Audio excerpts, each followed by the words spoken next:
menyaksikan betapa Allah banyak mengabulkan doa dengan begitu cepat. Karena kan dokter mengatakan ini kasus sangat susah. Orang yang sudah berhenti nafas 5 menit atau bahkan lebih itu bukan kasus yang mudah.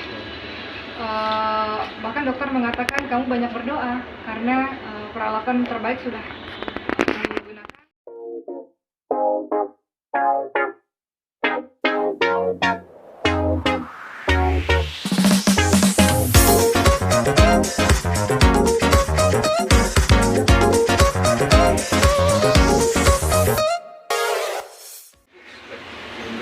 Ya, mulai. Ya. Oke, Bu Sasa boleh diupdate untuk kondisi Universitas. Ya, pertama-tama saya mau mengucapkan terima kasih yang luar biasa karena saya nggak menyangka. Tadinya saya hanya bercerita di Instagram, tujuannya untuk minta doa sebetulnya. Karena saya nggak tahu orang soleh mana yang doanya dikabulkan oleh Allah untuk ibu saya. Namun saya tidak menyangka bahwa ternyata banyak teman-teman yang ingin tahu perkembangan kondisi ibu, dan saya pikir ini cara saya untuk minta doa lagi kepada teman-teman semua. Jadi saya mau ucapkan terima kasih atas semua perhatian, atas semua doa.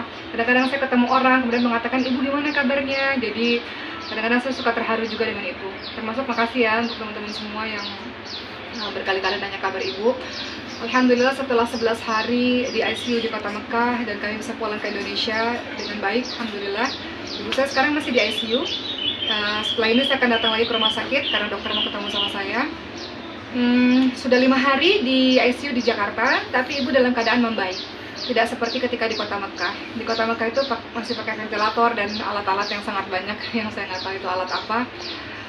Namun alhamdulillah ventilator sebenarnya sudah bisa dilepas, makanya dokter izinkan untuk pulang ke Indonesia untuk mendapatkan pengobatan lanjutan. Namun ternyata sampai di Indonesia masih harus di ICU lagi. Jadi ini hari kelima, tadi dokter mengatakan lagi, para suster di ICU mengatakan ibu saya harus transfusi darah lagi karena HB yang rendah. Jadi memang dalam 1 bulan ini memang saya banyak mengosongkan waktu untuk tidak pergi keluar kota untuk berdakwah. Seperti biasanya kan selalu keluar kota untuk berdakwah.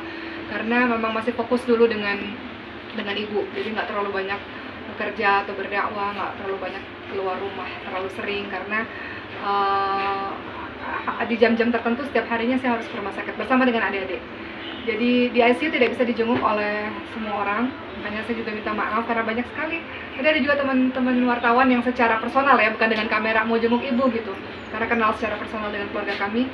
Saya katakan saya minta maaf karena di ICU belum bisa dijenguk. Belum bisa dijenguk kecuali anak-anak. Jadi dokternya mengatakan anak-anaknya ibu saja yang boleh jenguk karena keadaannya ringkih, tulang dadanya masih retak, dan kemarin ada infeksi paru karena mungkin pulang dari Kota Mekah menuju ke Indonesia banyak udara dan sebagainya, jadi ada infeksi paru sedikit. Jadi memang belum bisa dijenguk.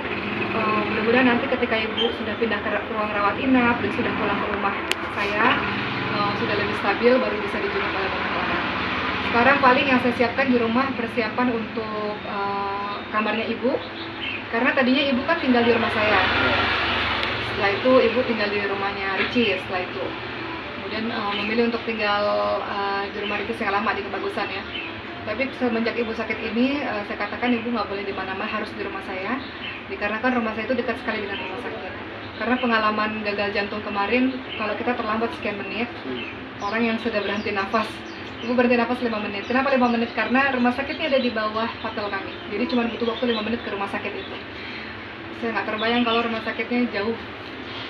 Jadi saya katakan ibu harus tetap di rumah Oki, rumah sakitnya dekat, orang-orang banyak. Jadi kalau ada apa-apa ketahuan. Karena saya nggak mau terjadi seperti papa saya yang kami nggak tahu.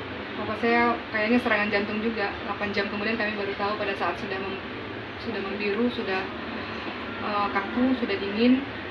Saya nggak mau itu terjadi lagi untuk orang-orang yang saya cintai.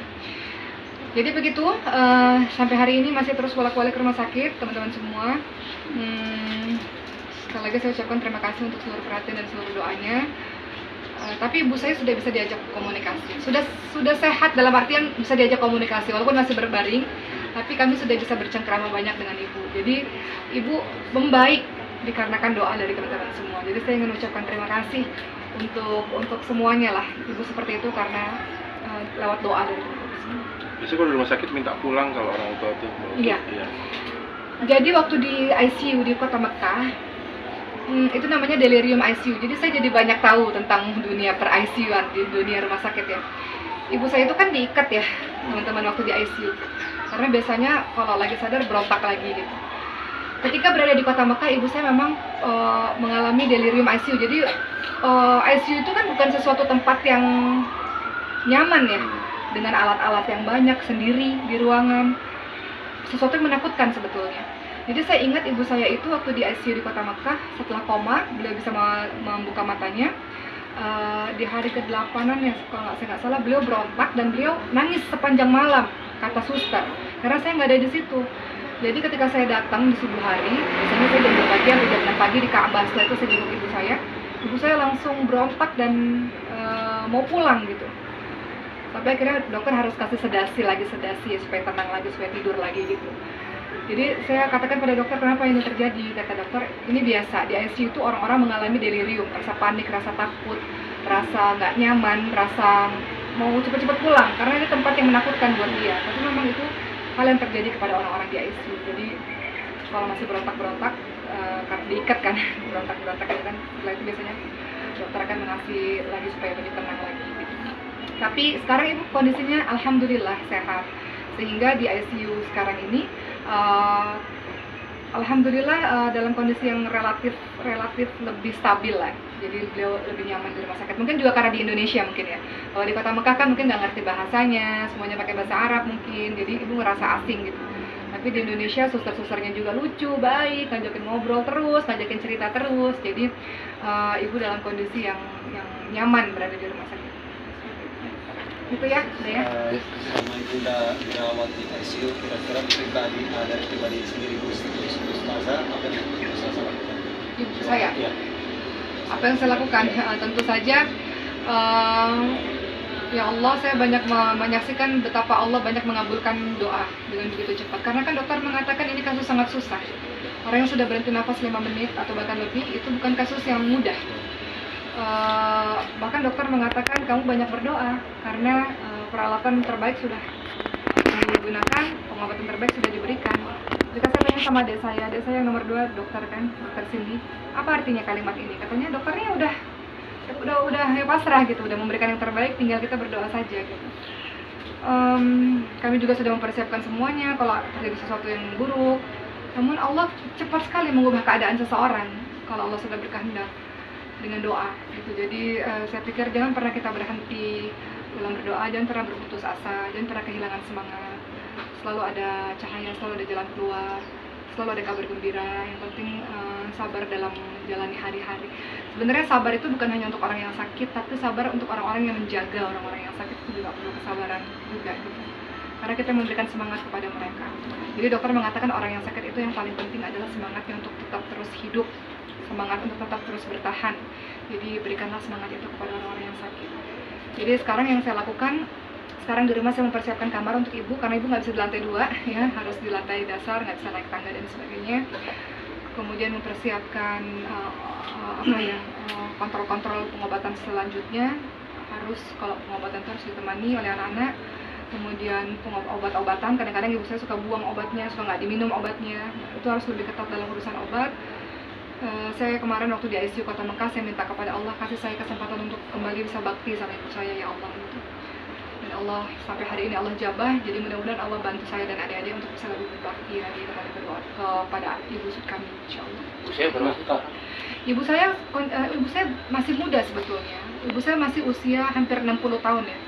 Sekarang 59 tahun sebetulnya. Namun karena beliau itu sudah ada autoimun sejak 17 tahun yang lalu. Minum obat belasan tahun sehingga ada penyakit komplikasi. Jadi memang Allah uji beliau di usia muda. Beliau mulai mendapatkan sakit yang berat itu di usia menginjak 40 pada saat itu. Setelah itu sekarang belasan tahun kemudian ya karena minum obat belasan tahun jadi ada komplikasi. Tapi alhamdulillah kulli hal memang Allah uji keluarga kami dengan sakit. Tapi mudah-mudahan ini jadi jadi pelajaran buat kami untuk bisa sabar, tawakal, berendah diri di hadapan Allah dan husnuzon berprasangka baik kepada Allah.